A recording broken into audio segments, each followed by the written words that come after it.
በምንድነው ሰው ራሱን የሚበድለው? ሲርበው አለመብላቱ ራስን መበደል ነው።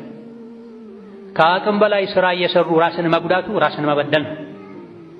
ነገር ግን የከፋው ራስን መበደል ነፍስያችን ወንጀል ላይ እንድትወድቅ በወንጀል እንድትረክስ እንድትቆሽ መፍቀድ፣ አላህ የከለከላትን እንድትዳፈር አላህ ያዘዛትን ከመስራት ወደ ኋላ እንድትል መፍቀድ ትልቁ የነፍስ በደል ይህ ነው። ሰው ሌላ ሰው ሲበድለው አይፈቅድም፣ አይወድም። ተበደልኩ ይላል፣ ያዙኝ ልቀቁኝ ይላል፣ ፍርድ ቤት ይሮጣል፣ ፖሊስ ጣቢያ ይሄዳል። እገሌ በደለኝ ብሎ ስሜን ያጠፋ ብሎ ገንዘቤን ቀማ ብሎ አካሌን ጎዳ የቤተሰቤን ሕይወት አጠፋ ብሎ በደልን አይቀበል። ተበደልኩ ብሎ እንቅልፍ ይርቀዋል።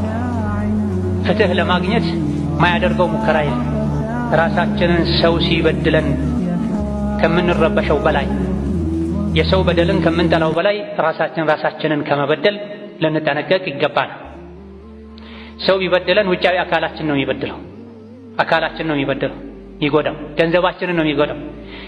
ሰው ግን ራሱን ሲበድል የሚበድለው ነፍሱን ነው። አንድ ያለችው ነፍሱ። የሰው ልጅ ነፍሱ ከዓይኑም ከእጁም ከእግሩም ከንብረቱም በላይ ናት። ገንዘብ ይተካል፣ አካል ይታከማል። ትልቁ በደል ነፍስን መበደል ነው። ነፍሳችንን የምንበድለው ከማንም በላይ እኛ ራሳችን ነን። በምን? አላህ የከለከለንን በመዳፈር።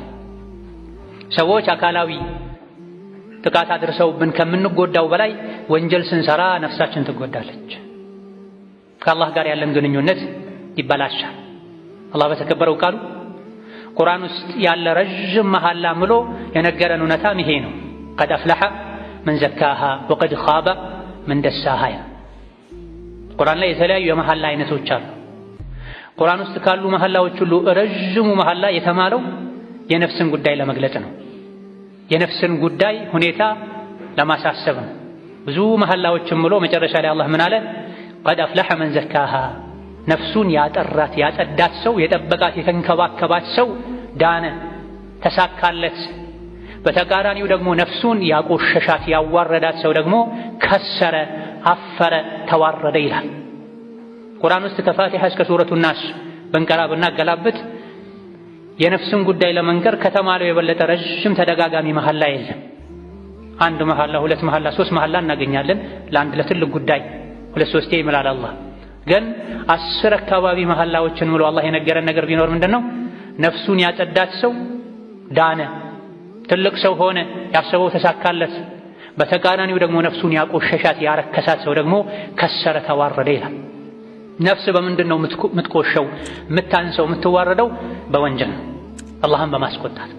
ነፍስ በምንድን ነው የምትጠራው፣ የምትጸዳው፣ የምታድገው ከተባለ ደግሞ አላህን ተባረከ ወተዓላ በመታዘዝ መልእክተኛውን በመታዘዝ ኸይር ስራ በመስራት ከወንጀል በመራቅ ነው።